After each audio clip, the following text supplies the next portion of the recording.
This is wild, this is crazy, this is Houndsman XP Unfiltered. This episode is going to be a wild conversation with Seth and Lauren and I. We sit down with Lauren's mentee, Andrea Lutz from Wisconsin. And this is a great story about Andrea and how she became involved in hunting. And the bravery of this young woman amazes me. She stepped out of a culture that was not familiar with hunting and embraced the culture of hunting. And now she's got her own hounds, so she's learning that as well. The other reason she's so brave is because she chose Lauren as her mentor, and you're going to hear some crazy stuff that they've been through and they go through together. So you are going to really enjoy this. We're going to have a lot of fun in this, but we also dial it back towards the end of this show. You're going to want to hear that part for this Memorial Day special. While we're talking about Memorial Day, what a price our veterans have paid for our freedoms. And we're going to talk about that in the episode. But one way that you can show your appreciation for veterans is to go to our website at houndsmenxp.com and follow the link to Freedom Hunters. You can find Freedom Hunters on the web as well at freedomhunters.org. But Memorial Day is about recognizing the ultimate sacrifice of America's warriors that paid for our freedoms. And what an honor it was to take a Gold Star family member, Tanner Babb, who lost his father in the conflicts of our modern era in the Middle East. And that was just a great opportunity for us to get involved. So if you are looking for a way to truly memorialize and show your patriotism, don't pass up the opportunity to support Freedom Hunters. They're taking warriors from field to field, getting them integrated back into culture here in the United States, and trying to heal some of those battle wounds that they may have. And they're including the Gold Star family members in that. So you want to make sure that you're supporting Freedom Hunters in honor of those veterans. If you try to listen to this episode at work on your earbuds, be prepared for your coworkers to stare at you as you are laughing. Sometimes hysterically, I hope, because we had a good time making this podcast. So I really hope you enjoy it. Thanks for tuning in and spending your time with us. And here's the episode. Welcome to the Houndsman XP Podcast, and we have a wild crew on this Friday night. It's a long weekend, Memorial Day weekend. Happy Memorial Day, America, and hope you're enjoying your weekend. But Seth Hall, Lauren Vranny, and Andrea Lutz are all in the house tonight with me, Chris, and we are going to be somewhat unfiltered. Not totally unfiltered, Lauren. All right, I'll take it down a notch. So, hey, we just wanted to have a Memorial Day, kind of our own virtual Memorial Day bash right here on the podcast. Nice. And love it. It's beautiful weather where I'm at. I hope it's beautiful weather where you're at. How Pretty you guys darn doing? Good. Yeah, I was good today. I was out with the dogs. It's like I like overcast, like not too hot. That's my peak weather, so I'm happy. I feel like you're the person who would sunburn easily. I do sunburn easily, almost immediately. Oh my goodness. Lauren, why don't you introduce Andrea? All right, so you just heard Andrea. She is my good friend. But we've only been friends since like October, and we met at a DNR Learn to Hunt program, and we'll talk a little bit more about that later. It's too bad that we don't live like closer. We live about 45 minutes away. I would say 40 minutes if you're going fast. Yeah. Yeah, so 40 minutes Lauren's speed. Yeah, 45 for my speed. Yeah. Yeah.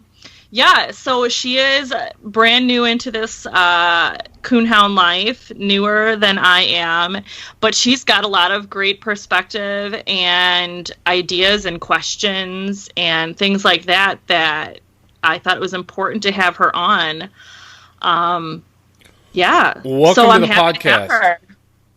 Well, I'm so glad you. I'm so glad you did bring her on, Lauren, because that's the survival mechanism for our lifestyle is recruiting new hunters, and it's really exciting when they're politicizing everything these days. They're politicizing COVID-19, they're politicizing everything's politics, and they've even politicized the demographics in hunting, and it just so happens the latest studies show that there's more and more 20s and 30-year-olds getting into hunting. That's exciting. That's actually exciting news. It's super exciting.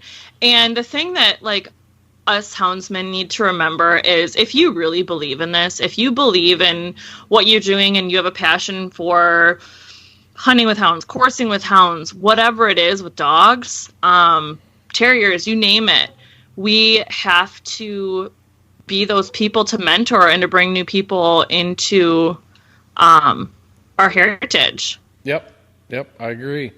So that's kind of what I'm trying to do as best as I can. And that's one of the reasons, why I do this podcast, because I believe in what we do. Good message. You want to end it right here? Seth, you got anything to add before we sign off? At the wrap. Seth, you've got some microphone issues, buddy. What's going on? There you go. It's coming back now. My microphone has been being naughty, and I don't know why. Yeah, we're social distancing here on Skype. So, did your new puppy get to it? Maybe your Saluki. No, I think maybe I'm just having some technical issues. It's coming back. It's coming back. I had to reboot it. It's there. You can hear me all right now? Oh yeah. Okay, great. Yeah, weird. Okay, yeah. Well, it didn't matter. All the fans need to know is that I was complaining about how sleepy I am, and I just spent all night / all day, I suppose, with my mentor. We were out having fun and messing around and doing some scouting for the fall season and doing a little hunting on the side there. So we were up till about 5 a.m. You did some crazy stuff last night with $25,000 pieces of equipment. I did. What? Yep. So we were thermal pig hunting all night, and that is an incredibly good time. Feral pig control obviously is a big issue throughout the United States, and the eastern half of New Mexico has been invaded by feral pigs coming from Texas, and they're moving up certain river valleys, moving across drainages through agricultural setups, and I took a pretty long road trip yesterday and got to work back at probably dusk at 8:30, and we hunted till about 5 a.m. and brought in a porcalypse. It was a good time, and it was a blast. I mean, you're gonna hunt with thermal scopes and Tannerite. And what's up? No, the range on those things. Any bait and Tannerite? No Tannerite. No, okay. we were being efficient. Okay. So you basically just cruise agricultural setups with the thermal scopes. We were using the Trigicon Reap IR sights that have you can see a pig probably out to about a mile, and then you see them out there. You get downwind and you close the distance on them, and you can walk right up to them at night. It's pretty amazing, honestly. Oh wow! I could get really nerdy about it. I get really pumped. We so I'm like having to really when you rein get it in. nerdy. Yeah, I could get super pumped, so I'm going to work hard to rein it in. But you get downwind of the pigs, and when you look through that thermal scope, it is so amazing and hard to describe. You feel like Predator. You know that movie with Arnold Schwarzenegger where you can see their body heat?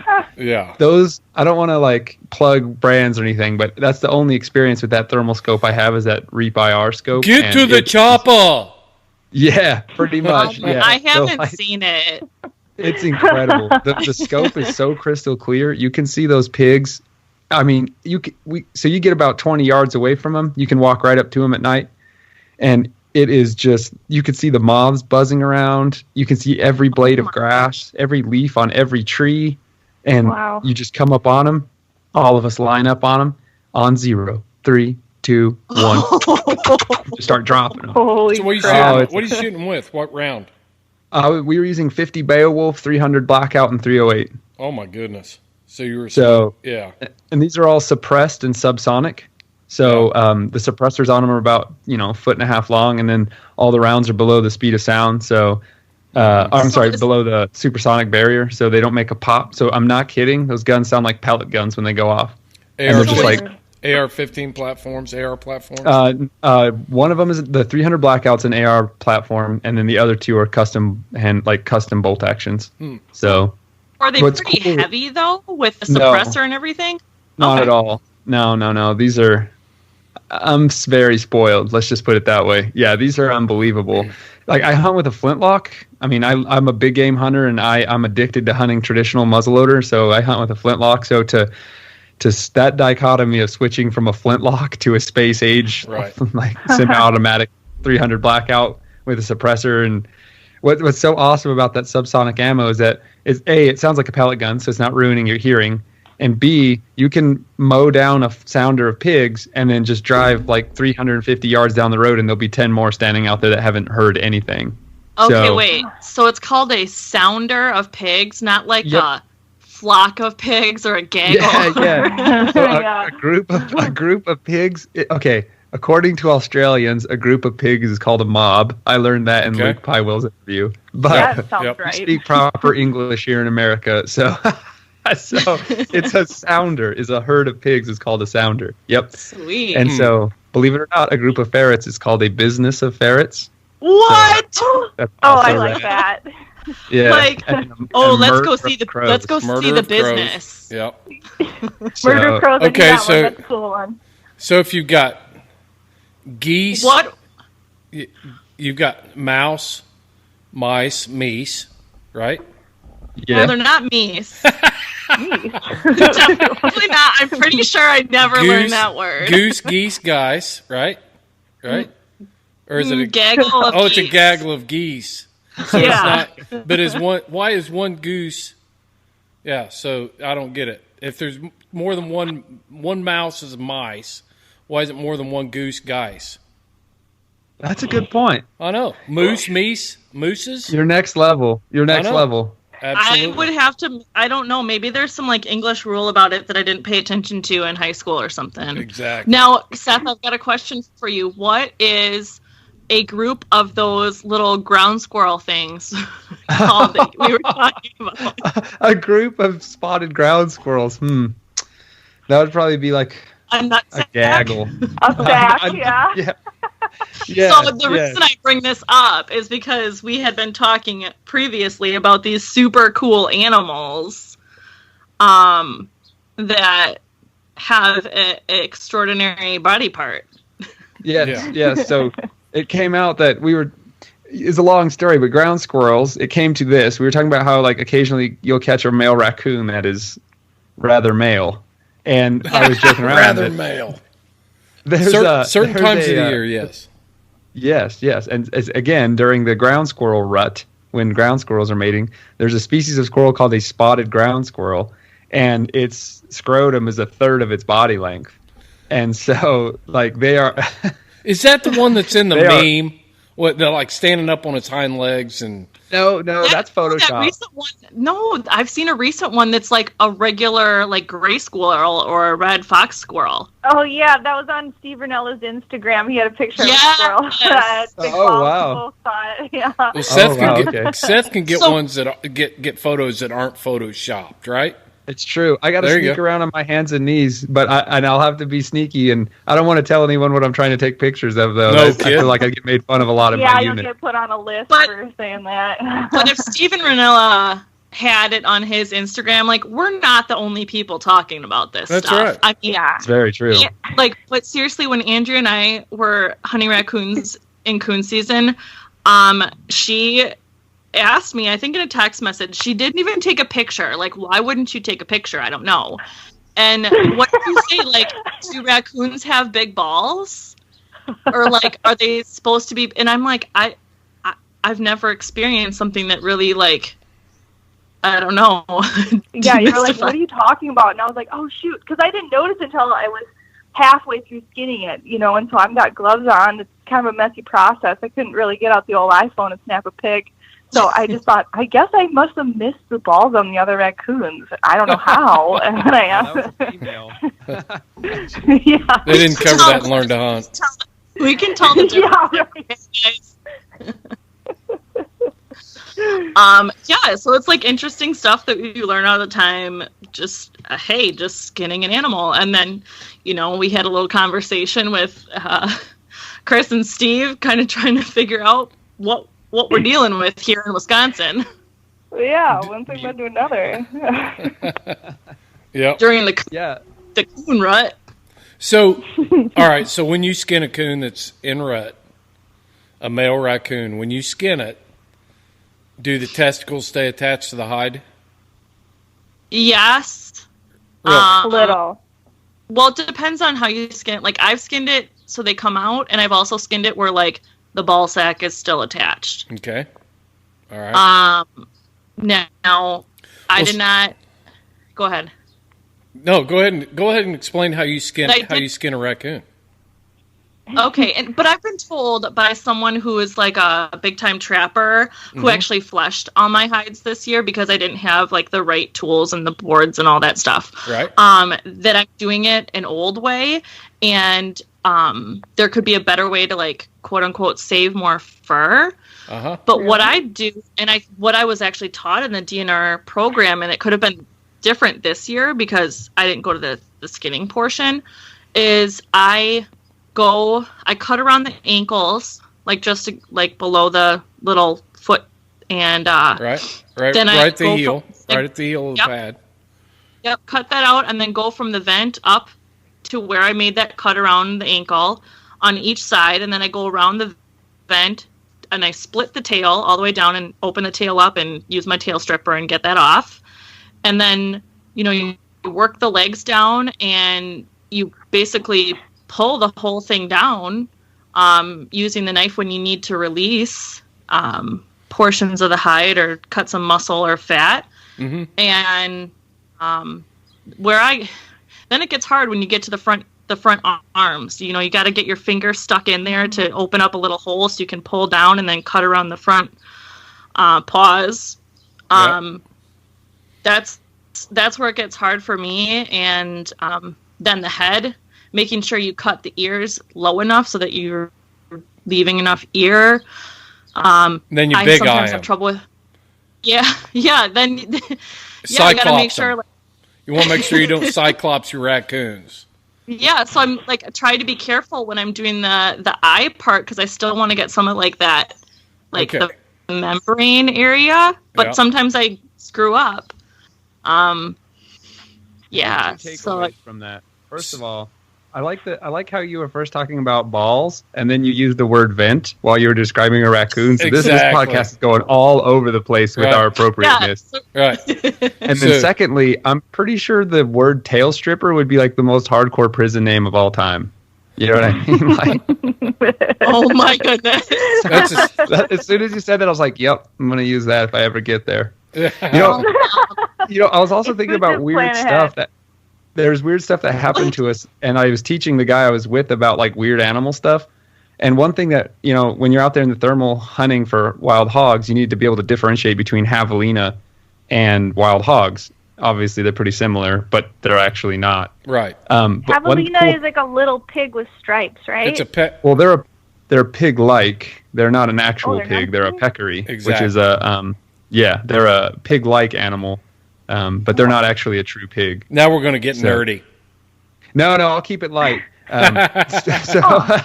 So I always wondered because there's a lot of targets of them in 3D shoots, and I never understood what they were. Okay, anyways, go on. There you go. So they're way cooler than feral pigs, in my opinion. And they're probably one of the most underappreciated denizens of the desert. And one of my favorite things about them is they're communal defecators. So, like, whenever one goes, they all huddle around and go at the same time. Like how girls go to the bathroom together? Yes. Yeah. And, like, my favorite habit about them is that, like, if you mimic the sound of a wounded animal, any kind of wounded animal that's like a prey animal, they'll rally to the defense of that animal. So you can actually, like, call a group of them in by sounding like an injured rabbit or an injured baby deer or an injured, young javelina, they'll all come into the battle. Even like little tiny ones, they'll all come in ready to duke it out. They don't come in. They don't come in to prey on the animal. They come in to protect it. Yeah, so they're almost completely like strict vegetarians. Like fecal isotope analysis of their diet, they do eat. Occasionally, it's been seen that they'll eat carrion, and they'll eat eggs and lizards. But like, it's not really super well documented with them eating. They'll eat like dog food if it's available and stuff. But yeah, mostly vegetarian. And but what was cool is like, we're like crawling around on our hands and knees, and I'm like, oh look, like javelina latrine, like awesome, and everyone's like, awesome. Oh, cool. I hope I don't put my hand in it while I'm crawling around. Yeah, and then it got to me thinking. I was listening to a news report on NPR recently, and they were talking about how like outdoor defecation worldwide is on the decline. And I was like, oh man, obviously javelina didn't get the memo. But anyway, it was a really bad joke, and I was like, I was glad it was just me and two other people in the dark alone because the crickets were really loud, and I just kept walking up. Literal crickets. Let's get back to raccoon skinning. Okay, all right. So Lauren, here's the way I skin a raccoon. So from the rear foot, the pad, right where the pad meets the fur, and you got to start out with I use a case muskrat. So it's got two blades on it. It's got a spade blade and it's got a drop point on it. I use a drop point blade, which is pointy, to make all of my initial cuts. So I'll let you know right now, I used my kitchen paring knife, but it worked very well. Okay. So get you a good knife. That's tip number one. But go from pad and go straight across the back of the leg, above between the vent and the tail. And go straight across, go all the way across to the other heel. Straight across. Yeah, that's what I do. One cut all the way across. Okay, so now you've got the vent on the side of the cut away from the base of the tail. All right? And then go from the heel and make a V cut right up in front of its manliness, right up in front of the Arkansas toothpick right there. So you're leaving What if it's a female? It doesn't matter. If it's a female, you can just strip it straight down. But when you're preparing fur, they're gonna trim all of that belly fur out anyways, because when they sell them at a sale, the buyers, they always dry a coon hide with the flesh side out, and the inspection window. The inspection window. So they're going to take all of that out anyway. So there's no sense in trying to trim around it and be careful with it.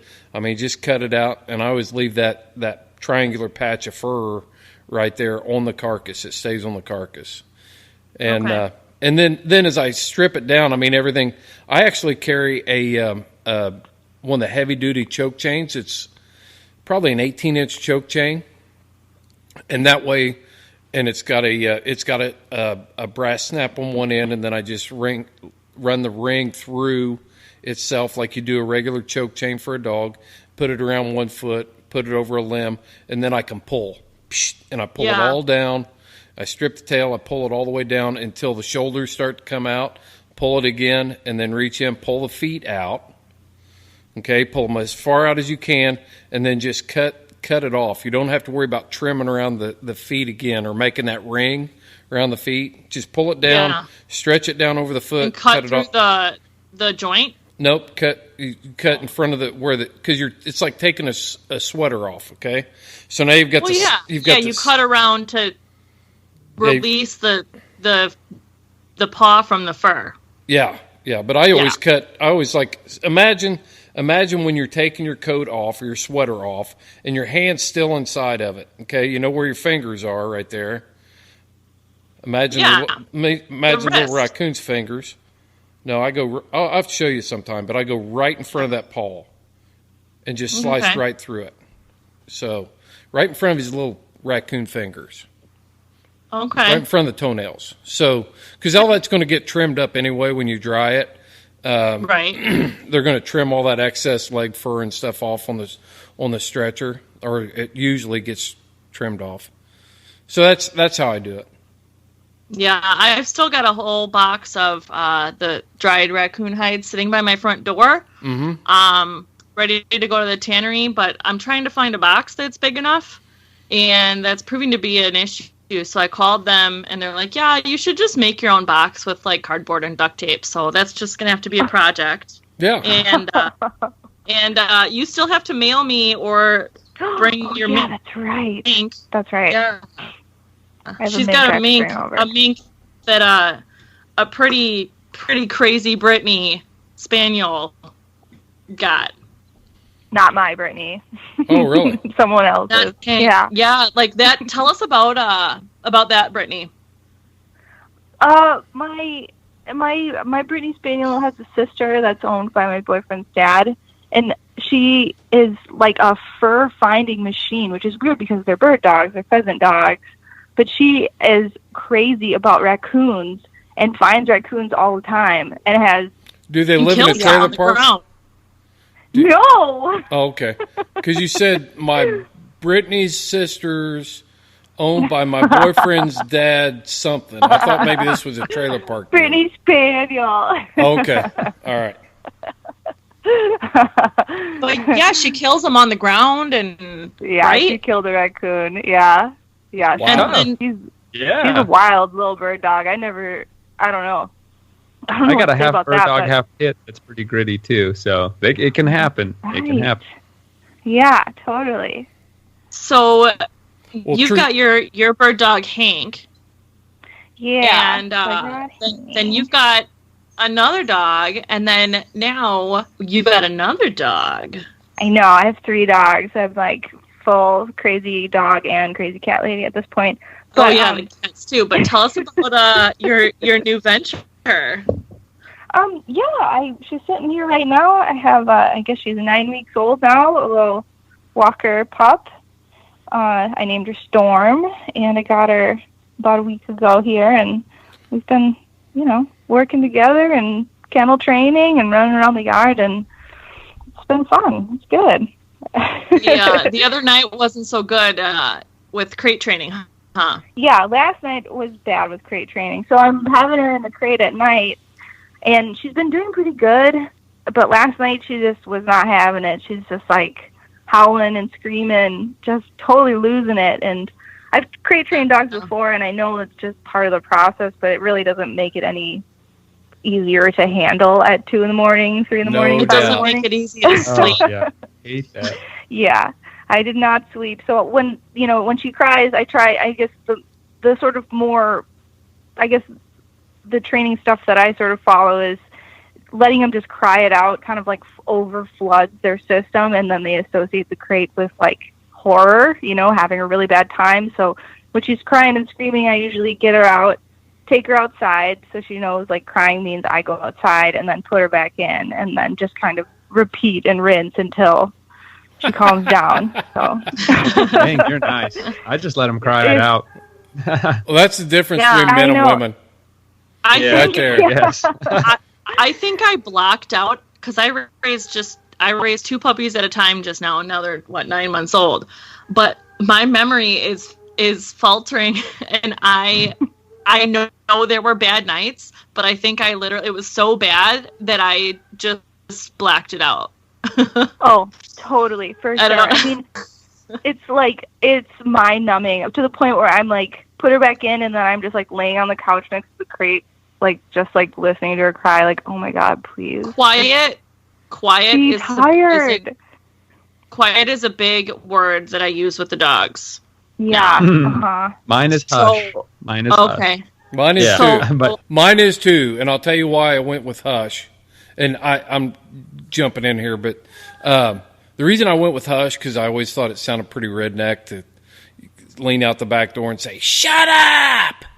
And I don't have it. Yeah. I don't have anybody that even lives close to me, so nobody would hear me. But we used to run an outfitting business there at our home, and we would have campers in and stuff, and so the last thing I wanted to do. But I don't know that. Yeah, shut up! I know plenty of people that do that, though. Oh yeah, and it usually doesn't work. No, it just. Well, there's memes about it not working. Yeah. Yeah. I was talking to Brett Vaughn, and he told me something real funny because, I catch flack from houndsmen about my hounds sleeping inside at night, but they just sleep in their crates in their room. But like, the number one reason my dogs sleep inside is so they don't bark all night and keep me up. And I was talking to Brett Vaughn at his house, and he was like, houndsmen do two things with their hounds. They either keep them really far away from their house so you don't have to hear them at night, or they keep them right underneath their bedroom window so you can open up your window and throw rocks at them when they won't shut up at night. And I was like, that's such a good idea. So, Andrea, just get some rocks, and everything will be fine. Right? Yeah, just stash a pile of rocks. In all honesty, that'll go over well. My boyfriend is very softy. He loves the dogs, and he's like very, very like. I have to explain and talk into him a lot about it's okay if she's outside in the kennel. It's okay if she's in the kennel all night. Like, she's gonna be fine. Like, I know she sounds like she's dying, and she's very cute, but like it's not gonna kill the best her. Way. Right? Yeah, this is good for her. And she's definitely already learned a ton and gotten way better. So, And like you said earlier, believe it or not, it's going to save your relationship to have that dog outside eventually. Yeah, totally. Yeah. The crazy thing about houndsmen, the crazy thing about houndsmen is, we raise these pups and we spend all this time training them and putting all this effort into it and all this stuff. We can't wait to hear them bark treed. But most houndsmen I know cannot stand to listen to a dog bark in a kennel. I am that way. Talk about an oxymoron. I raise this pup hoping that he will strike that track and he will tree on that tree. And I'll let him. When we started this podcast, Dan Johnson called me. He's like, you got dogs treed on that thing. Or those dogs are barking for like a minute and a half in the intro. And I'm like, do you realize that that's what houndsmen live for right there? The sweet sound. Yeah, totally. Yeah, that was one of the things. So Dan and I had a conversation about that, and that was kind of an interesting thing. But I always thought it was strange. We put bark collars on them in the kennel so we don't have to listen to them bark, so that we can take them out and make sure we hear them bark. Well, and then there's like this stuff on Facebook or whatever, where you're like yelling out the window for your dogs to shut up, and then you'll go on your phone and watch a video of dogs barking. Exactly. Yes. So, you're scrolling through Instagram, you're seeing dogs treat on lion and bobcat and bear and all this stuff. You're like, thinking to yourself, like, this is so sweet. As soon as you hear your dog outside, you're like, hey! Hush! I'm like, quiet! Mine are supposed to be quiet while hunting, so when they're barking, I can just yell hush out their window at them, hush! And they usually they listen. But when they see a rabbit, they go insane. And sight hounds make the craziest sounds. Like if they're in a box when we're putting along the prairie and they see a jackrabbit get up, it's like screaming. It sounds like a wailing kid and just like screaming. And some of them have like really high pitched, choppy barks. They almost sound like coyotes. So, but luckily, all you have to do to make them go quiet is just open the door, and then it's game on. And then you got to yell at the people to stop cheering and stuff. So we're way louder than the dogs are. So. Speaking of rabbits and dogs being outside in the kennel barking, a rabbit has decided to make a nest, about 10 feet from my dog's outdoor kennel. Oh, bad choice, rabbit. So that's been fun. I mean, it's been some trash breaking that's been happening. Yeah, I'm like, how dare you call a rabbit trash, first of all.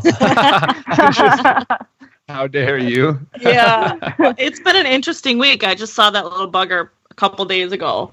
But yeah, like it's been a week for me, between rabbit and deer and who knows what else with my dogs. Hound life is never boring. We'll put it that way. So Andrea, I think you're gonna have an interesting, 14 years.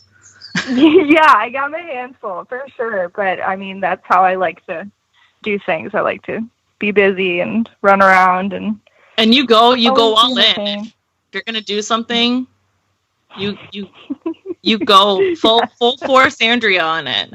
That's true. Can't help it. I just am an intense person. That's the best way to be.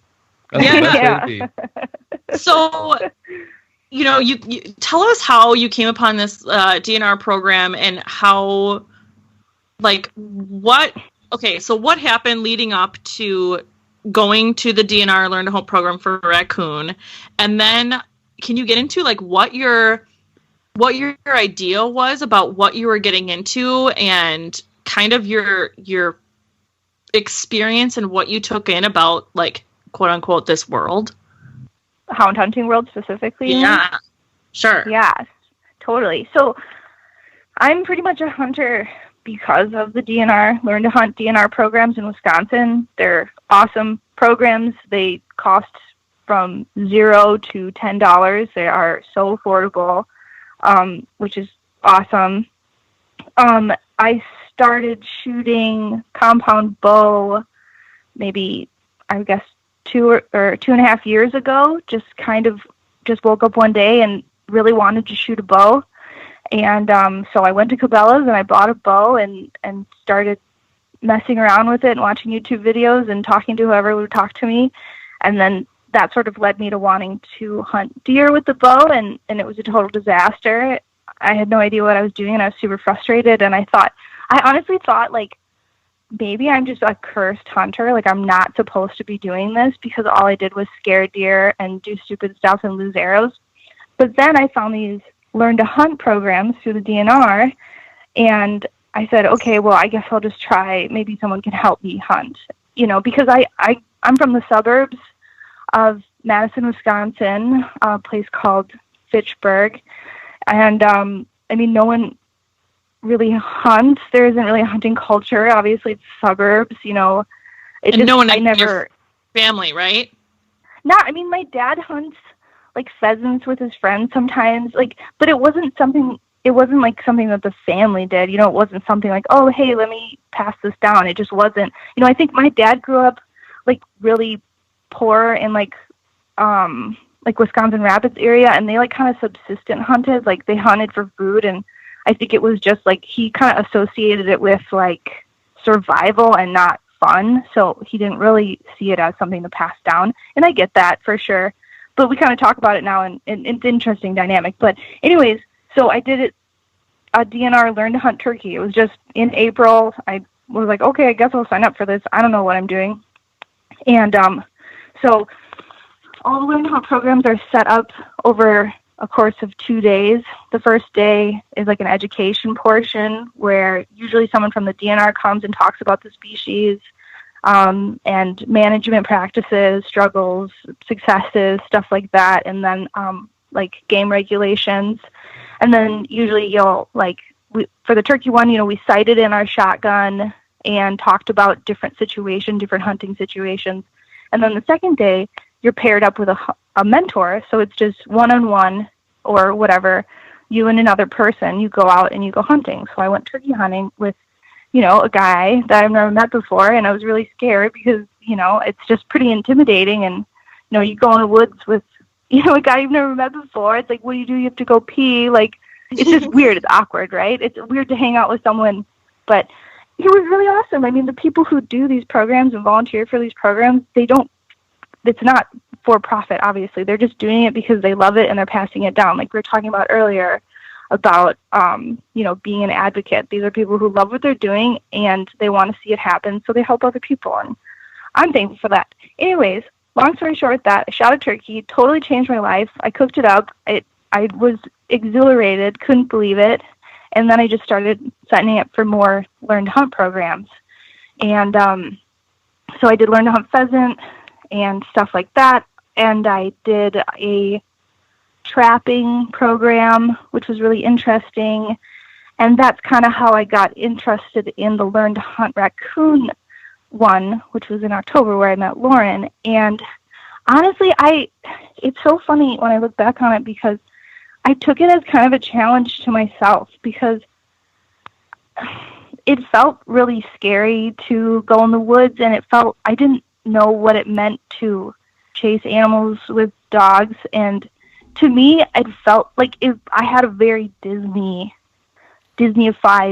idea of it, as being something maybe harsh. But I wanted to sort of challenge that, so I took the class and met a lot of really nice people and had a really great time. So, it total flip, and I fell in love with it. So you never know what's going to happen. Now you've got a walker dog. Yeah, now I have a dog, and I'm looking at her right now. I mean, that's pretty amazing. Life is so strange. That's amazing. That's a great story. Yeah, and it's a huge part of it is because of the people I've met and the people who have helped me and been kind to me and reached out to me. You know, Erica and Lauren, like, you know, I was shocked that there was more women than just those two who were mentoring for the hunting, Learn to Hunt Raccoon, and, you know, they're just, like, cool and, you know, badass. It's like, oh, this is great. This is so fun. Like, I can totally fit in here, which is something I didn't see coming. Andrea, what do you think keeps most women your age from getting involved in hunting? I think there's a huge learning curve when you have to start from the bottom up, so you have to really face a lot of failure, and you have to face people who, I mean, I've met a lot of really great people, but I've also met people who really doubt my ability, and I think there can be some kind of machismo culture to it where people are like, no, little girl, like, the woods, you know, you don't know what you're doing. Leave this to the men. Exactly. And it's like, okay, that's great. Like, thank you. And I think I come from a place where it's like, I feel like I've always been doing stuff that have, like, whether it's skateboarding or working in construction, like, I've been in so many male-dominated spaces that I'm like, whatever, screw you. Like, I'm still coming. But it's a lot. It's really hard to do that sometimes when you're not used to it. My experience, and I, as a conservation officer and meeting thousands of women over the years that are hunting and different things like that, but also I find a different dynamic there. I also, in my training, I train with women, female recruits, and as a drill instructor. And what I found was, you know, the male recruits are prideful and they're afraid to make a mistake, whereas the female recruits were always more outgoing as far as asking questions. They weren't concerned about making a mistake. They would rather ask. We weren't there to save face. Yeah, exactly. Yeah. You know, for men, and this goes for hunting too, I've seen it, you do get a lot of this false bravado. It's like you've got something to prove. You know, I've got this, I'm a man, I should know how to do this. I see it with men that try to run a chainsaw. It's like, dude, put the chainsaw down before you hurt yourself. You know, or my even goodness, in your case, even a pair of wire strippers, Andrea.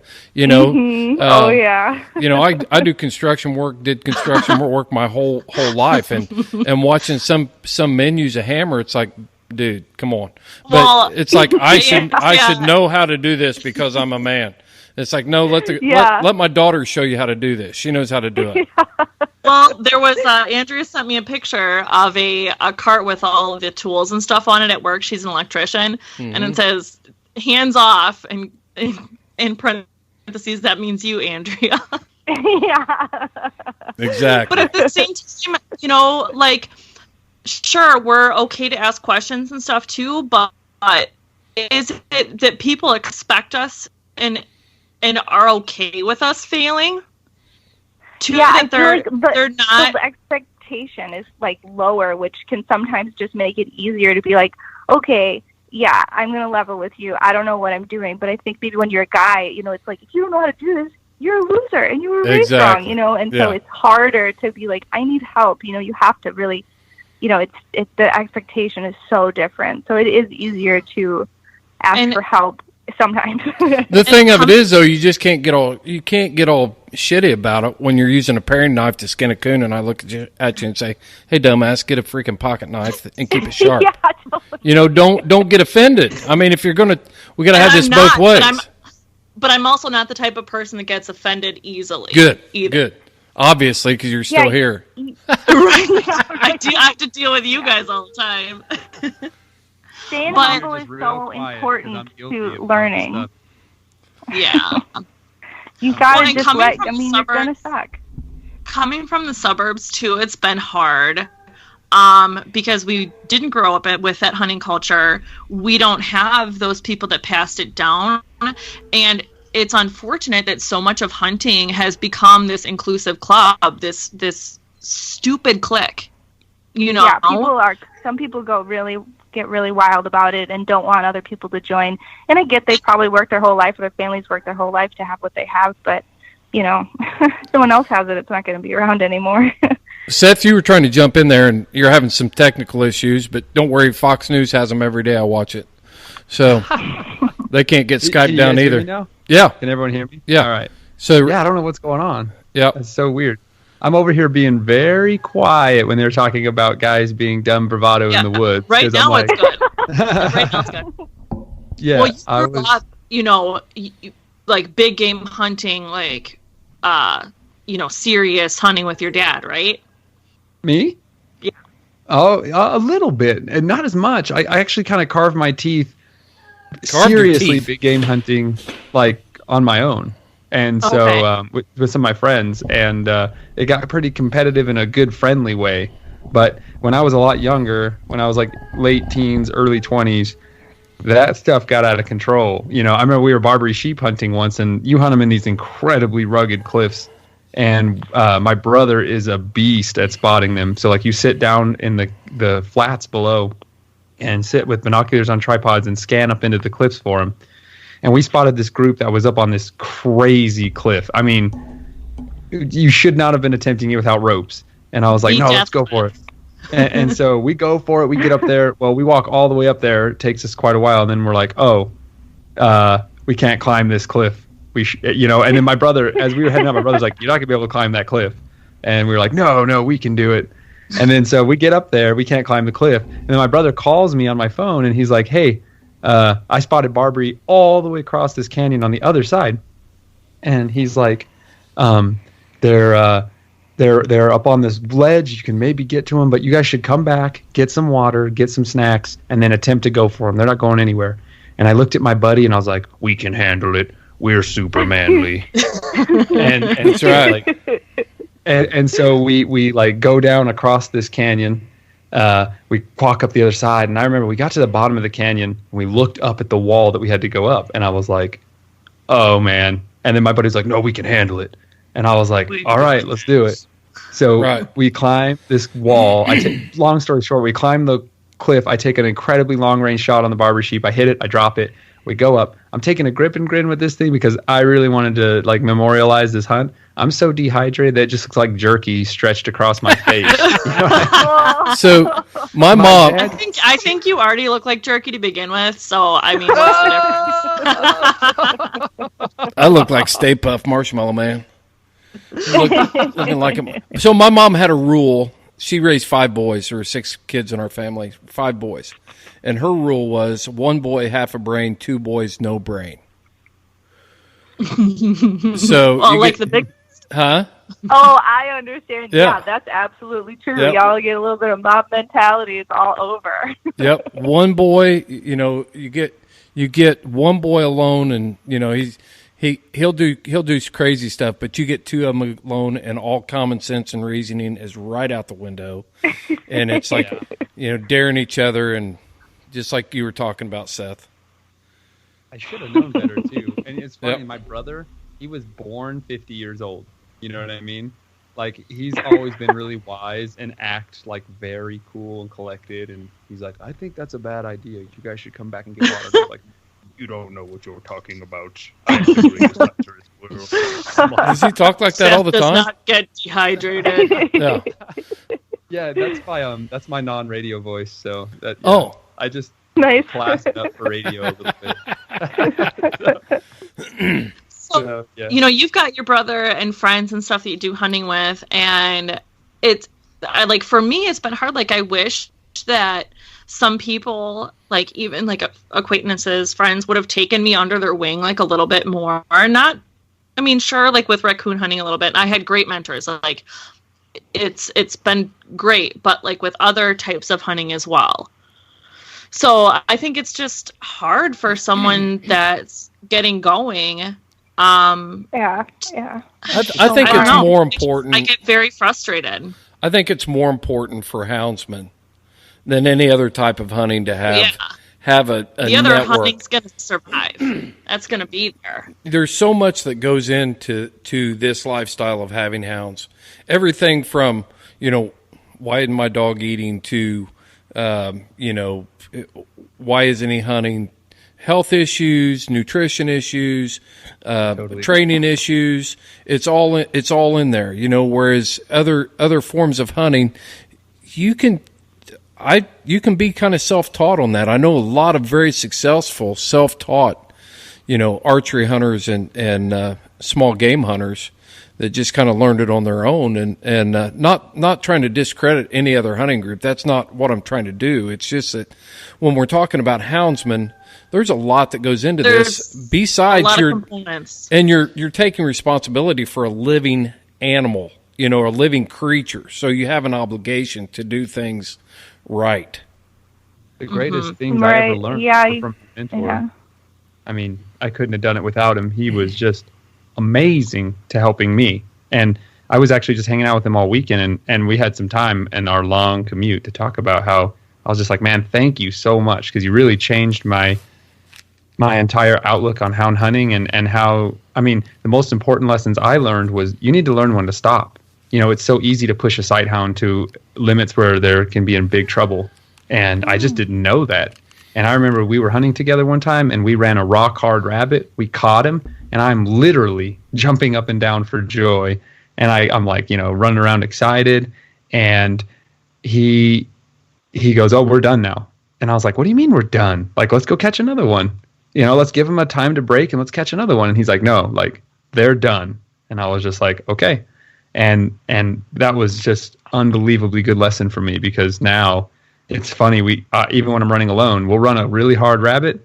The dogs are exhausted, and I leash them up, and we go home. And like, these are just some of the little lessons that could save you pay dividends in the future. Because, man, I could have easily killed a dog without even thinking about it or without even knowing. Oh wow! Yeah, they'll run until they die, quite literally. So yeah, because of that drive, and if you've got a dog that's fat and out of shape, you can't go and expect it to be able to, go run in dry, hot lion country for 3 days straight, or even something like that. Race in August. So that's true. National Plothound Association for years had plot days in August. It was the first weekend of August, and I remember one year at Tell City, it was as hot as I can ever remember it, and we went out to hunt that night. And I'm sure that my male dog Boone had a slight heat stroke in that cornfield. And if you get on ag sites, you can actually see what the internal temperatures of cornfields are in that area. What the ambient temperature is, and it was still 90 degrees in the center of that cornfield at oh my goodness 10 o'clock at night. And here I am, pitching, and so I should have just. It wasn't bad, but it affected him forever. But I felt the need to hunt more than using common sense here to think it's too dang hot. I shouldn't be doing this. Oh man, that's 90 you can degrees. get it. Yeah, it was still 90 degrees at 10 o'clock, 10:30 or 11 o'clock at night. Wow, I remember. It's pretty cool. It has like a thermal imaging, and farmers use it so they can track germination and stuff in their crops. And so. Yeah, I looked at it, and that was crazy. I thought, I cannot believe I just did that to my dog. I remember Erica telling me, like, she tries to not run her dogs, like, if it's more than 71 degrees at night in the summer. And that's, if I'm going to do one little drop, all right. But, I'm not going to go for a 4 or 5 hour coon hunt when it's still 75, 80 degrees at night. 60 or less for me. That's something my mentor taught me. 60 or less. Wow. I'm learning something right now. I didn't know that. if you remember the podcast that Dr. Reynolds, Arlie Reynolds, was on, he talked about a dog's ability to cool itself. And it talked about the membrane in the back of the throat and that gets coated with saliva when a dog gets heated up and they start getting dehydrated. The saliva gets thicker and it builds up a coating on the back of their esophagus right there. So, he talked about the value of carrying a squirt bottle and just squirting it into their mouth just to scrub that off a little bit so that can actually kick back in and start cooling them. Right. Yeah. Taking a break, making sure you're hunting by cricks. I was going to say, do you guys ever hunt by water? In the summertime. I don't ever. Yeah, you don't ever. I believe, yeah. We've got older houndsmen here that they won't hunt unless they can hunt on the big creek, Lawfrey Creek, or when it starts drying out, they just stop. They realize that the juice is not worth the squeeze at that point. And Sure. I think a lot of competition hunting, you don't get to pick and choose the weather, and guys are forced to hunt in some adverse conditions, just like I did at Plot Days. But realistically, totally. But you're still taking that chance. You decided to go hunt. You could always either withdraw or not go. And I should have withdrawn. I should have known that was not worth it. Sacrifice. Yeah, sacrificed a pretty nice male dog, a hound at that point, because I felt the need that I needed to hunt. And that's the thing. Like, that's what's got me in trouble more than anything else. My own excitement and learning how to temper that for your hounds has been amazingly gifted lesson that I've been fortunate enough to have been handed to very early on for me. So, and the sight hounds push themselves to such extreme limits that if it's hotter than about 60 degrees, they can really get themselves into trouble fast. And so I'm really jealous of coon hunters and scent guys that can be out there hunting in warmer weather. But at the same time, I just got what I got. And it's funny you guys are talking about hunting near water. Kind of dog. Yeah, jackrabbits can go their entire life without drinking a drop of standing water. So where we hunt, it's bone dry. There's nothing for a long way. So we got to be real smart. There's things that you can do to mitigate that, though. I'm not sitting here saying, I would take the chance if it's above 70 degrees or 80 degrees. I'm hunting for the World Championship, or Autumn Oaks is right here in Indiana, and I've seen it very hot. Oh, it was hot, yeah. Competing for National Grand Night, but there are things you can do to mitigate the risks, and that's what you've got to learn. Carry that squirt bottle, and I carry a Gatorade bottle. It's a quart bottle, and it's the same one. Basketball players or athletes use it, and they squeeze it and squirt water in their mouth. I use that at the tree. Walk up there, dog gets done treeing, or while he's still treeing, and he knows as soon as I get there to turn around and get a drink. I'll leash him up, give him a drink, tie him up, he's fine. And so many hunters, competition hunters, they just wear their competition vest. They've got their squalor, their Garmin, a leash, a pencil, whatever. You can still wear like a little camelback backpack. All my dogs know how to drink out of a camelback. Nice. Like, they know how to suck the water out of there? Or no, what? No, it's all, once you get siphoned, it's gravity fed and it's under. Right. So you just pinch the top, the mouthpiece on it, and it starts running out of there. And if you put some pressure on it, it'll squirt out like a hose. Yeah. Yep. Every one of them knows. Idea. Yep. Huh. I want to get one of those. I hate carrying around a water bottle. Camelbacks are I think awesome. Key. Important. Like during bear season, I've seen, lots of hunters that don't give their dogs enough water, or they let their dogs drink too much water and then they go out again. If their dog just fills their belly up with water, then you get another problem too. Yeah, you think they would puke. Right. And you can kill a sight hound doing that. That's right. Or a horse or anything else. Yeah. You never bring a horse in and water them while they're hot. You're just putting enough water in there to let that air of passing over those membranes cool that brain box down that's telling the rest of their body to cool down. Get water on their feet, get water on their ears is another thing you can do. Yep, I do feet, briskets, ears, and a little bit on their back and their haunches. So pretty much just soak them. Yeah.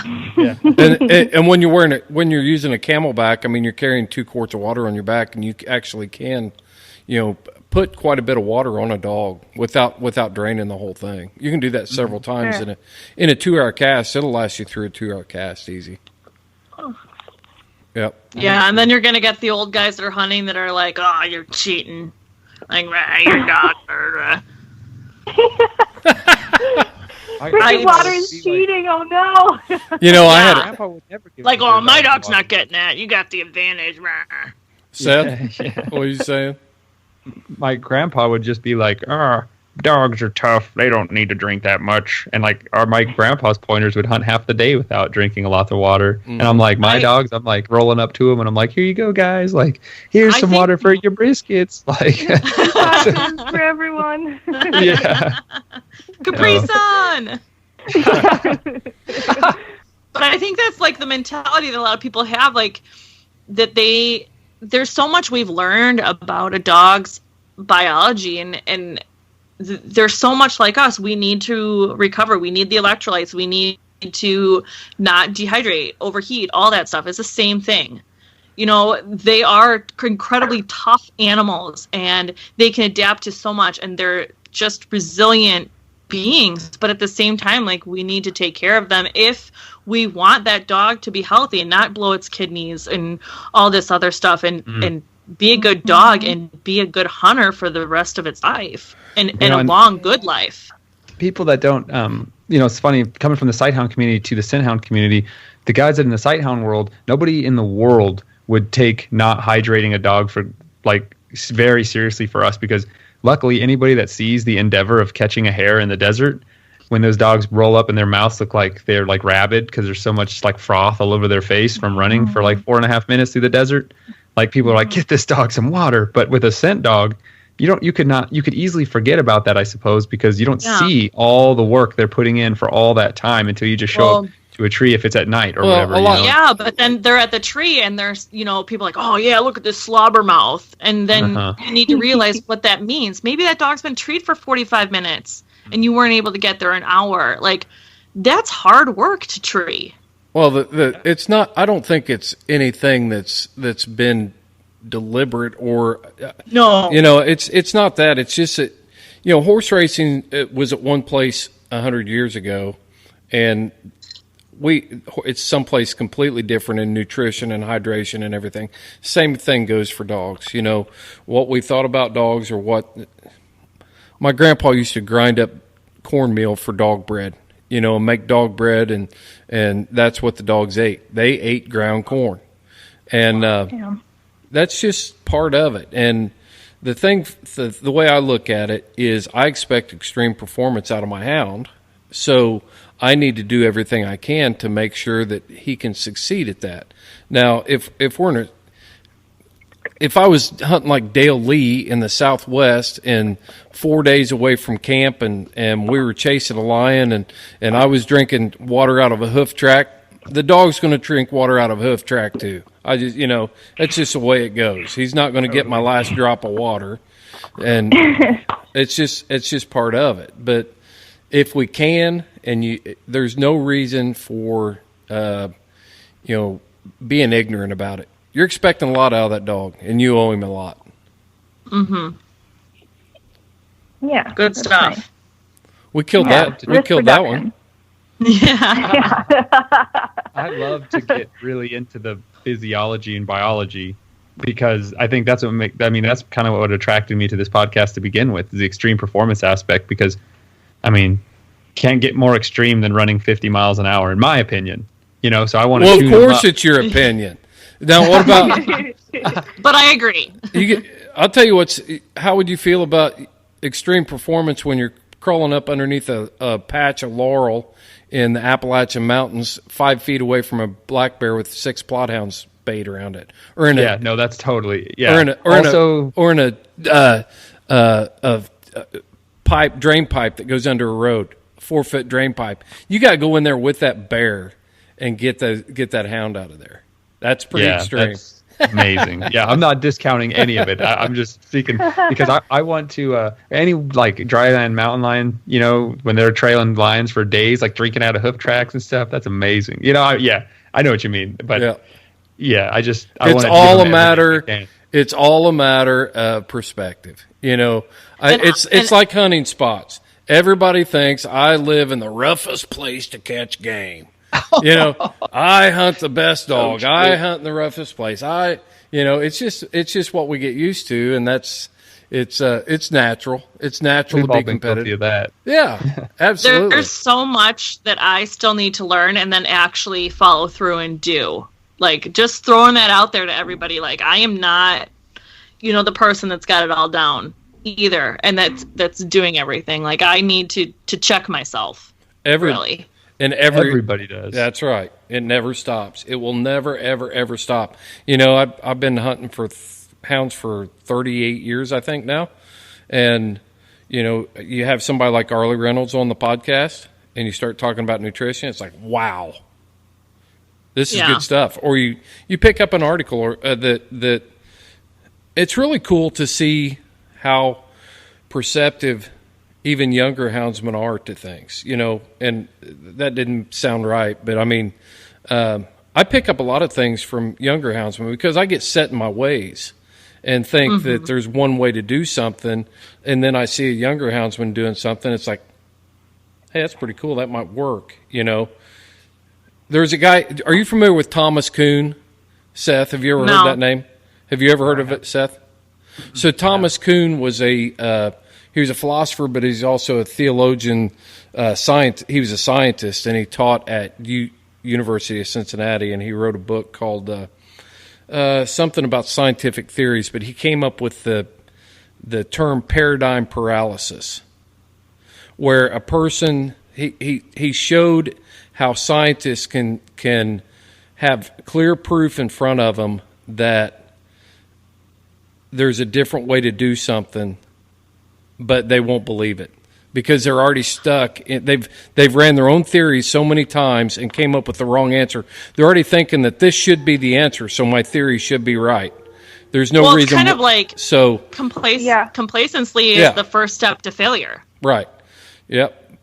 Exactly. But that's what Thomas Kuhn showed was just because you think it should turn out that way, you can't do what your theory isn't right. If it's not turning out, you need to change. You need to change what you're doing. Well, I've read about that. Yeah. Go ahead, Andrea. Pretty interesting. Yeah. Hey, Andrea, let's. You have some questions about some different things, and we kind of need to move on to that. I think about being a new houndsman. What were your initial questions getting into this? Because I know, like, over the course of our friendship and talking, outside of this podcast, we've answered a lot of your questions, but I think a lot of the people that are listening might be new too, and they would have the same questions that you did. So I don't know if you can remember any of, what we kind of covered and what you've learned. Yeah, and I have some new questions too. Great. Of course, I knew I would. So I had a lot of questions about like outdoor kennel housing and stuff like that because it's really, I don't know anything about it. I didn't really understand what's right or what's wrong. So like how to keep them warm and what's okay and what's not okay. Like I think mentorship is really important with questions like that because obviously you can Google something and find 10,000 different answers to the same question, and there really is no clear thing to what's right and what's wrong, especially when it comes to hunting and dog training stuff. So I have an outdoor kennel and like a dog house, dog glue type thing, and I was kind of curious before about like what to insulate it with, and I went with like blankets and stuff instead of straw just because I couldn't quite understand the straw thing, and blankets just seemed easier.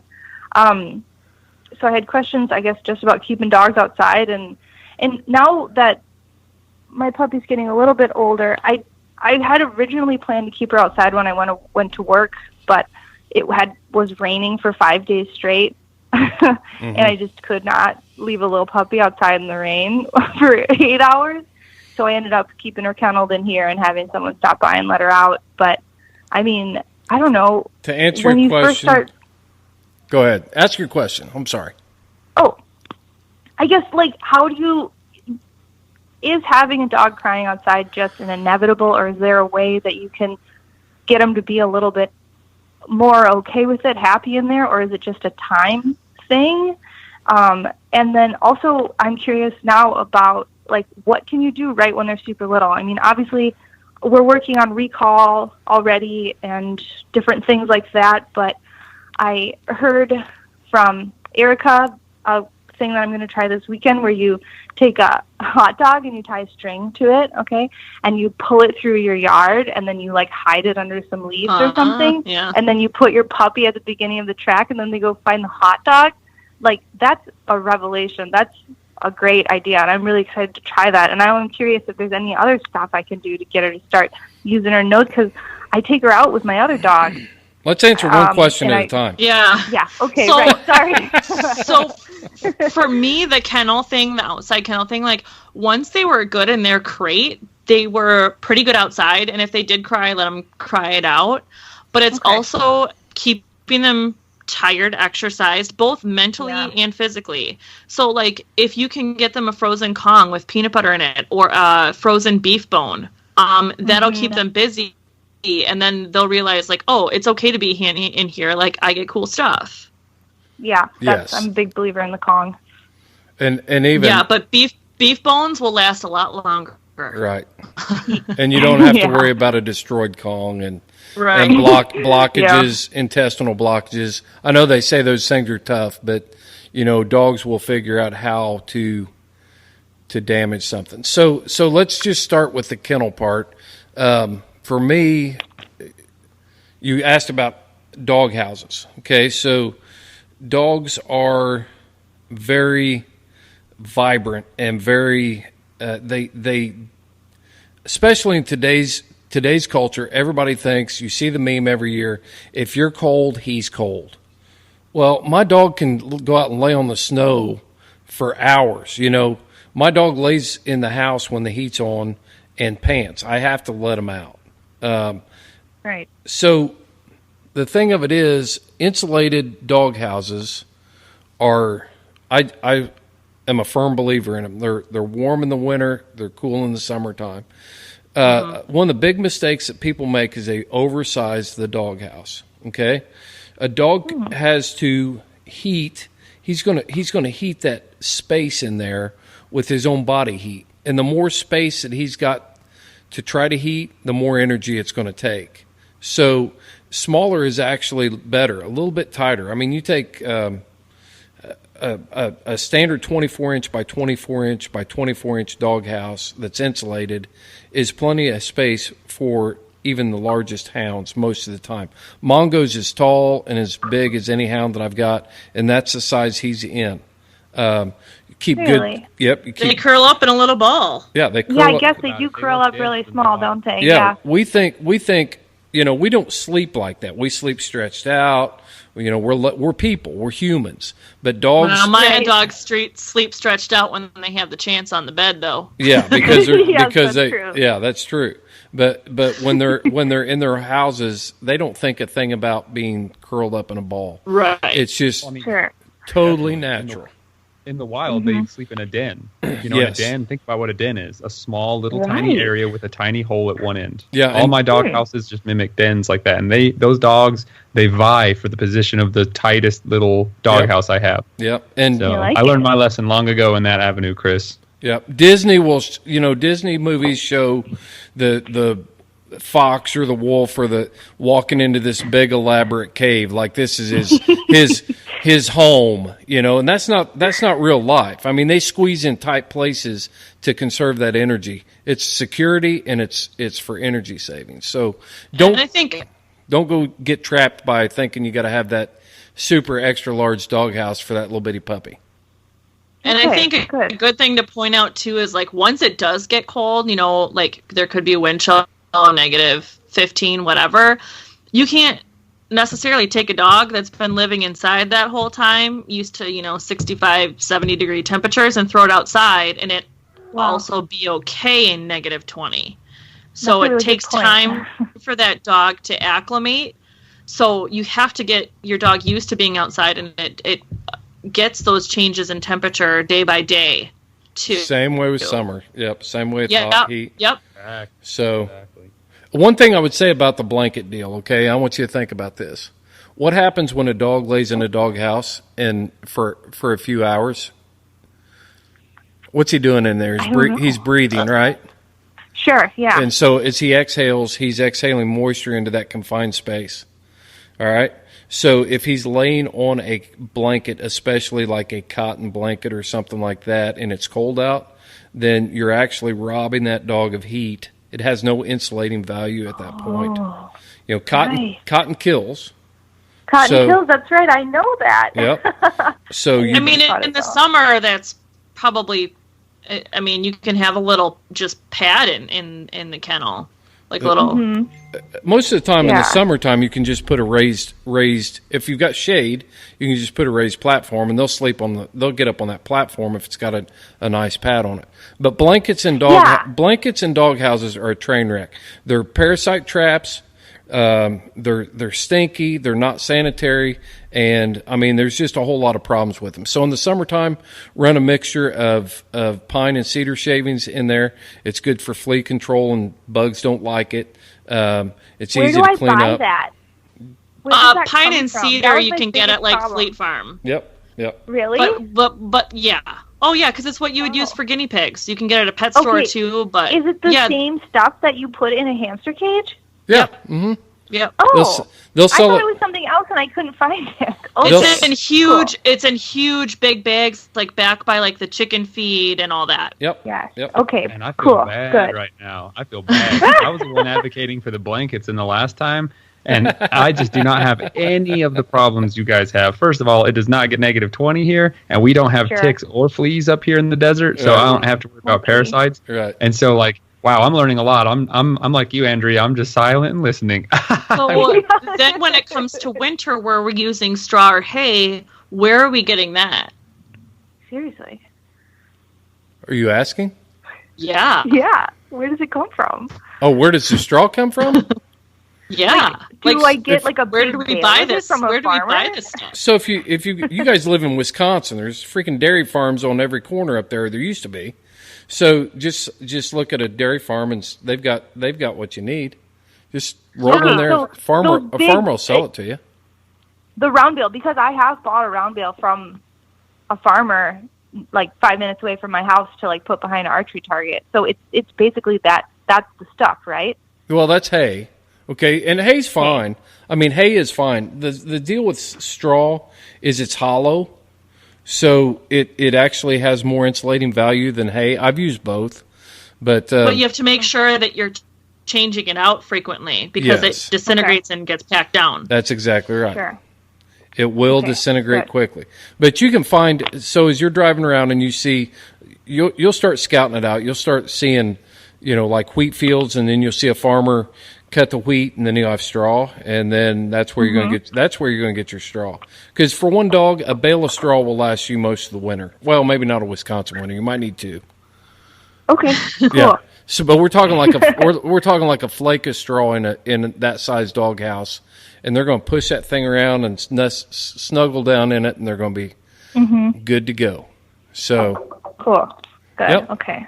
Andrea, you're talking about using bales of hay as archery back, like the back for your bow targets. That's like a classic mainstay around here where I grew up. And we used to put 3D targets right by our hay bales. And one time, because I grew up on a big 17-acre plot. And one time, this like couple pulled off the road, drove all the way down our driveway, and knocked on our door, and wanted to go pet our animals that were eating at the hay. And my dad, in full archery gear, was like, and my dad was in full archery gear. We were all going to go out and shoot, and my dad was like, "They're not real." And she's like, "I know they're real. I saw a deer back there." And my dad was like, she wanted to pet, like what? Like go out and pet them. That was Andrea 2 years ago. Yeah, that was me. That was my family. And so, like, my dad was like, "Come on!" And like, we took them back there, and they like were upset that they were foam deer. And I was like, "Oh, that's so funny." Yeah, I just thought it was great. I always use bales of hay for the backs of my archery targets to this day. Those people are crazy.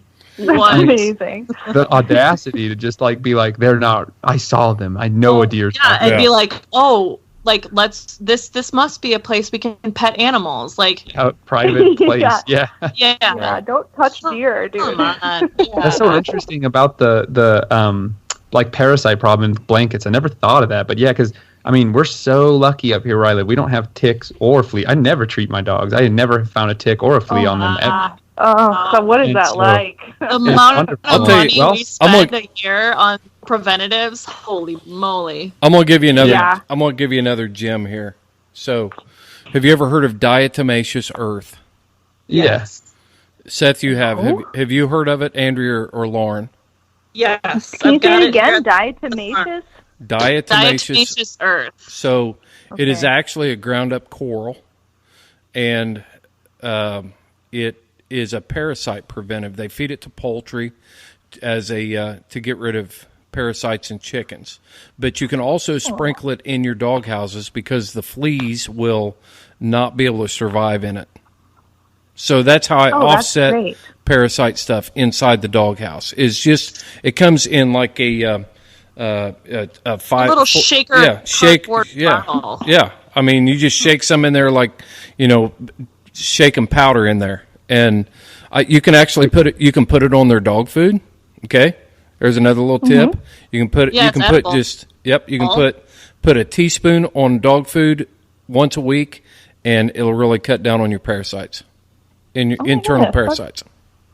Really? And would you use that instead of a normal dewormer, or is it just like a maintenance thing? No, it's just an extra. It's like when Dr. Halada talked about tick-borne diseases. Go ahead and use your front line, but also, have some topical to put on your dog. Go ahead and spray it down with some off, or rub a rag, spray some off on a rag to keep the ticks off of it. That's okay. It's all good. Yeah, I have my dogs on something called Vectra 3D, which is a topical, and it helps, especially during bear season, there's so many flies and mosquitoes, and it also repels those. So not just like ticks and fleas. But I also, will spray them down if it's a bad day. I'll spray them down with like fly spray or whatever it is. Yeah. Yep. Just don't spray it in their face or in their, no, right in the face. Right. So. Right, just like you wouldn't to yourself, right? Sure, yeah, that's right. What else you got, Andrea? You guys all these bugs. Let's see. Okay, so I guess the other starting stuff besides the cool hot dog trick and then normal yard work. I guess a question I was thinking about today actually was, so I have my Brittany Spaniel Hank. He's incredibly energetic, so I take him out in the woods for an hour, I would say 5 to 7 days a week. And I've been bringing my 8-week-old puppy lately, and she's been kind of getting the hang of it. And today she walked for like the whole hour, running around, having a great time. But then I kind of got worried. Do you think an hour of physical activity for a little dog, do you think that could be bad for her? Or is it good for her? They'll tell you. When you turn around, when you turn around and they're laying back there and they're whining and not wanting to keep up, with they're 8 weeks old, throw them in your game bag and let them ride for a little bit, or or pick them up or whatever you do. But they'll tell you whether some puppies you can't wear them out, and other puppies they're just kind of sissies. It's starting out. And I think this kind of plays into too with like feeding. Like, there's that podcast that I sent you about like large breed puppy food. And how important that is. So interesting to me, and that is what I'm feeding her. I didn't even know that you were supposed to feed puppy food for a year. I never ever thought. Yeah, so, or even longer. Really, yeah. So it's how the dog is growing, and for me, I didn't want to run my dogs too hard or anything because you can damage like growth plates. Like not necessarily like you're not going to be running your 9-week-old puppy like crazy, but I still wanted to like restrict my puppies, during a certain point in their development to not be going so hard for so long, because I'm on this huge property. Like they could go forever, but it's just also something I watched out for because there's information out there on limiting exercise for puppies. The thing to remember is they're not made out of glass. Yeah. They are living beings, and you need to pay attention, but they're not made out of glass. They're not that fragile. you're going to know if you pay attention whether or not your puppy, if he's out running and playing and romping and stuff and he can do that for an hour, let him do it for an hour. If you take him for a walk and he's not wanting to come up, and you can tell when a dog's pouting, he might just be pouting, but you don't want to take him for an hour again until he's or she, in your case, she's ready to go for that. But they'll let you know, and and then when you bring them in from that walk, that's a good time to put them in their kennel with that Kong or that beef bone, and that can be their safe haven. That is their place of refuge where they can be by themselves. Because believe it or not, they do enjoy that. I was a canine handler for several years, and by the end of the day, my dog loved going in her kennel and getting away from me. She loved it. Well, that was my goal back a couple days ago. Is I was exercising my dogs, taking them around the property, saying, okay, they'll get pooped out. It's 9 o'clock in the morning. Then I can go work. They'll be out in the kennel the whole day. They'll be fine. Well, that changed pretty quickly. And Cedar decided to take a hot deer track, and then the other ones piled in. And you're actually going to talk about this on the air. Oh, yeah, because it happens to everybody. I've never had it. It's never happened to me. Well, come on. And I got scolded, honestly, by my parents for, quote unquote, letting this happen. And I called Chris later, and I'm like, I'm just looking for some validation that, like, it's not okay for your dogs to run away, but, like, it was kind of like a bleep happens kind of week. So they left. They weren't responding to their shock collars. I knew it was a deer track. Cedar she's one of those dogs, apparently. Yep. And so, I'm looking for him and calling for him. I go back, I'm going through this forest that doesn't have any ATV trails, going over logs and stuff, trying to find these dogs, and I can't hear them. Eventually, one puppy comes back, and then another puppy comes back as I'm checking back to the house. They're waiting on the porch, but Piper's still gone. Long story short, 2 hours later, about a mile away, I find her treed after traversing this huge section of land that I live on. It's not just the 80 acres. Bordered by 4 roads is around 600 acres. And I pretty much covered it all. I chased or scared so many deer out of the woods around here. So I'm going down the farmer's fields, speed 5 on the ATV, like, my jowls just flapping in the wind, going so fast. This deer comes piling out of the woods, and everything was so fast, but it felt like it was slow motion. So, like when a horse is running, you see all the muscles moving. So I'm going straight, this deer is coming perpendicular to me, and I narrowly missed this deer. And it just felt like everything was in such slow motion. I'm like looking at it like, oh my God. And it must have been a buck. It was a big deer. That's incredible. And it was just like a crazy time. And just everybody out there, your dog, your coonhound might run away.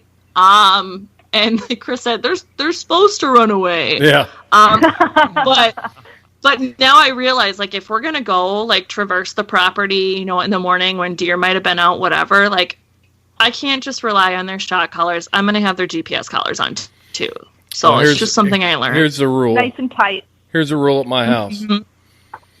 And I told all my kids this. If you're going to be stupid, you got to be tough.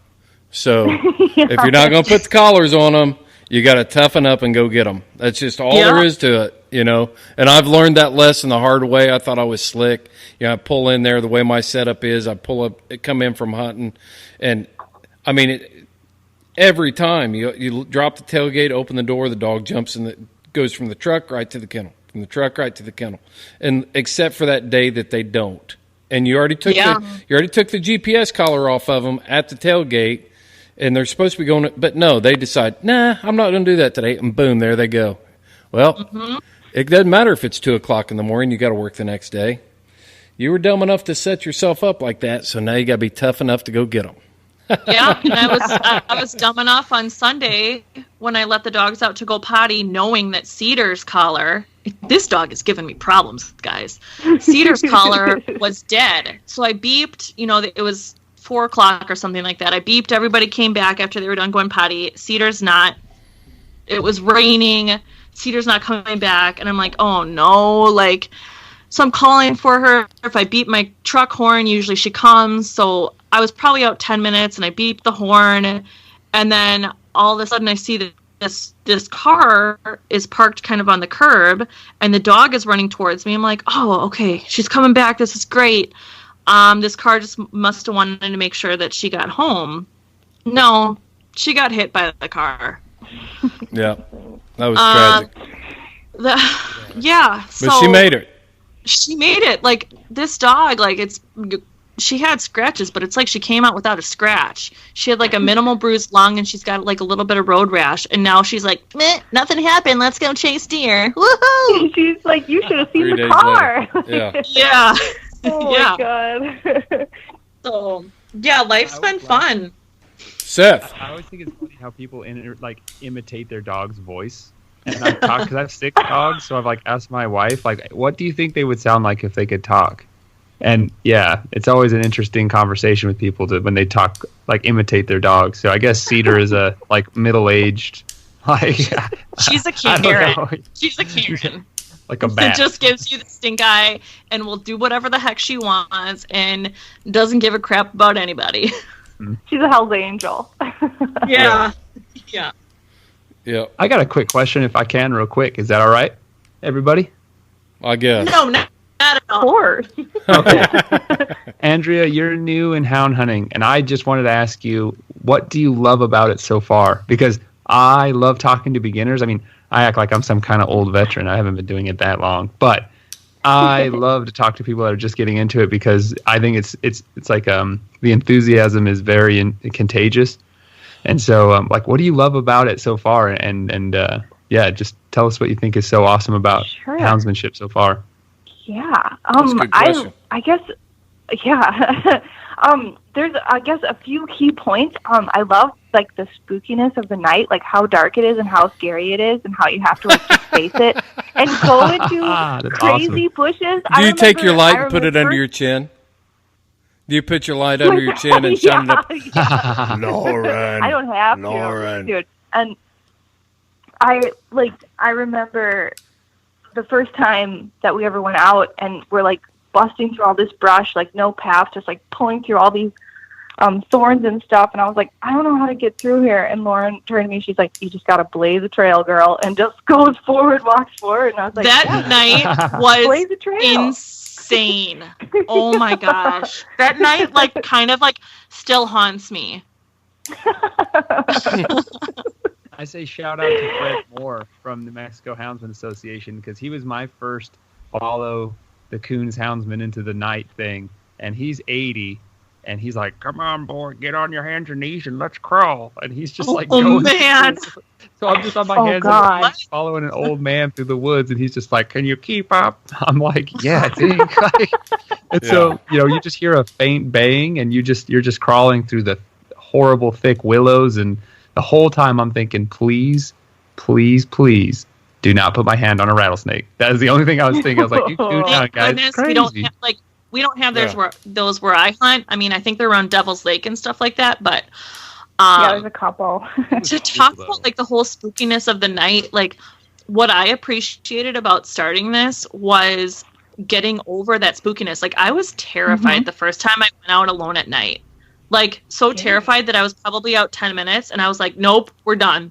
Well, Clay Newcomb in his pod, when we had him on, the reason he started coon hunting was to overcome his fear of the darkness. Yeah, I remember that. Yeah. And my mentor Eric said a good thing. We've done, I've done so much hiking and stuff during the daytime, and I'm such a quote unquote nature girl during the day, or was, still am, that there's nothing out there at night that isn't there during the day. And honestly, now that I've been out so much at night, like, I think it's so cool. Like, there's like the coolest bugs that you see, and like mushrooms and just like weird stuff that's cool that you wouldn't notice before. Like, I didn't know that turkeys lived in or roosted in trees, like, and they scared the crap out of me one night. Wow. Yeah, like, I was that dumb. And, you know, hearing coyotes and I don't know, just like noticing the game trails that the deers make and the deer. Did you say deers? I said deers. Geese, guys, goose. Yeah, Exactly. Midwestern It goes back. deers, facing deers. What's a pack of pigs called? What's that called? Sounder. A sounder. Yeah. So, yeah, I think so nighttime is super great. cool.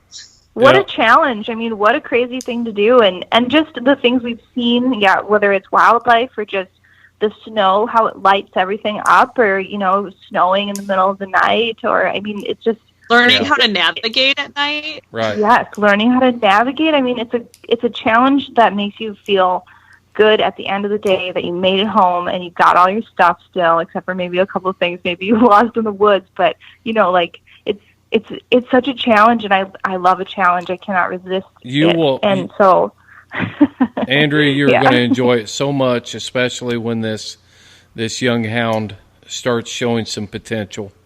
And She has yet to, sorry to cut you off, but Andrea has yet to come in the swampy swamps with me. She got her hip boots now. yep. yep, So- got my hip boots locked and loaded. I'm ready to You go. are in for a treat. I applaud your Yeah. I applaud you getting involved, Andrea. I really do. I think it's pretty cool. Well, And thank you're you. excited Yeah, about it. it's You're fun. excited. So I'm super excited. Yeah, I'm and I love. so excited to have a friend. Yeah. Oh my gosh! I know. I bet how it cool is that? exciting I for mean, you to have a friend.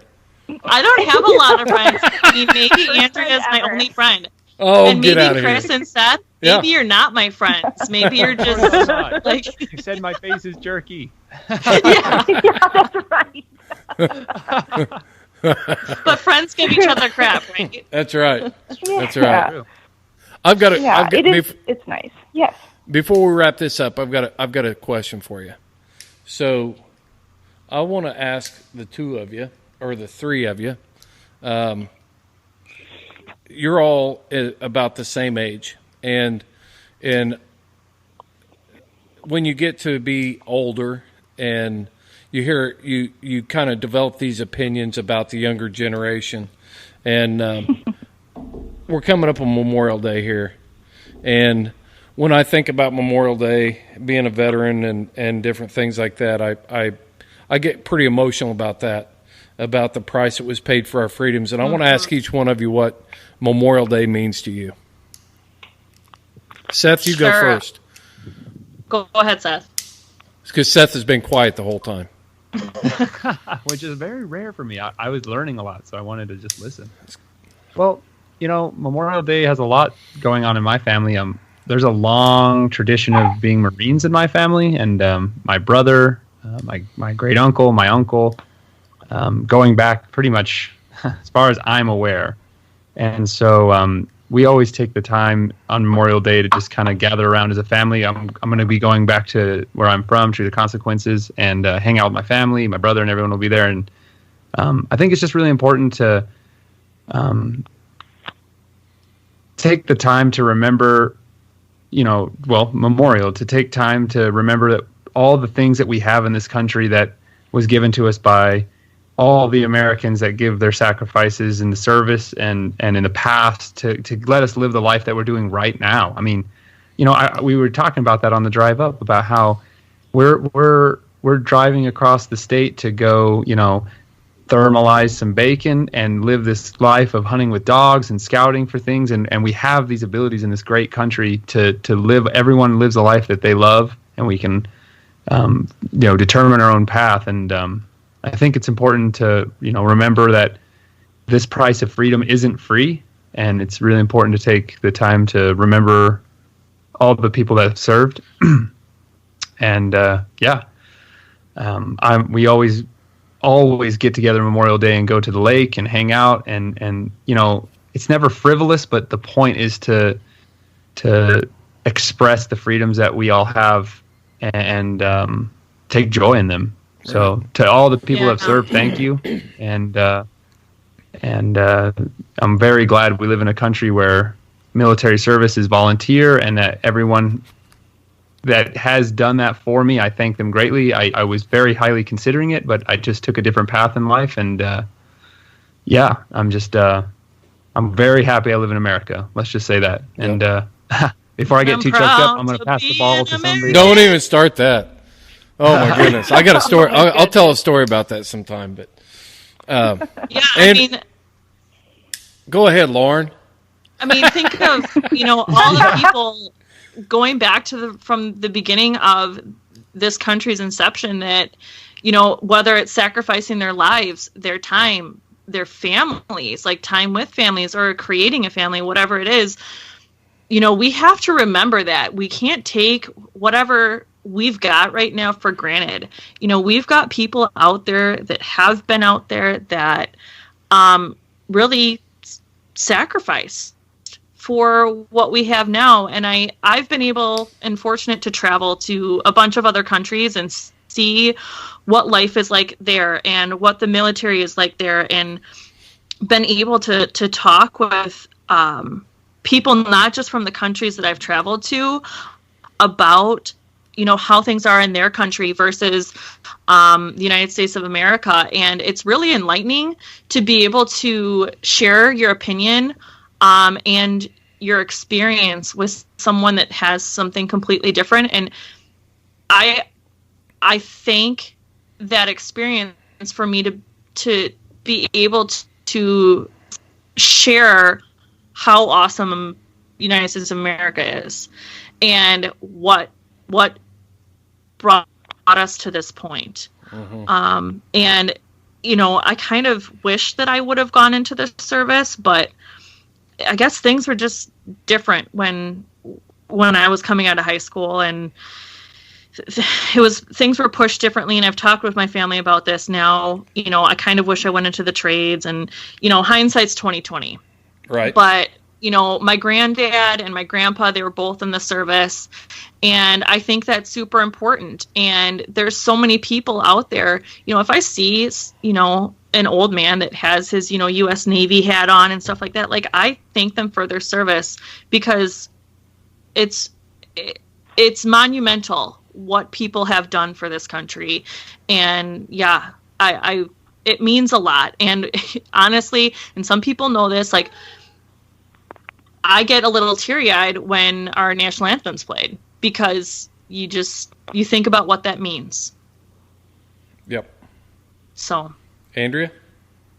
Cool. Yeah, those are great thoughts. When I think of Memorial Day, I guess I think of my dad was drafted into Vietnam, and he really served our country, and I don't know, I mean, it affected him forever. And one of my closest co-workers, Chris Shirley, was in the Army for 6 years and did several tours in Iraq. And talking to them, I hear firsthand, like, the things they've faced and dealt with and moved on, I mean, whether it's from basic training to actual combat, these people are dedicating such a huge part of their lives to our country that, it's really something worth sitting down and thinking about and saying thank you, and, realizing the sacrifices they made are, to me, unimaginable. So I think,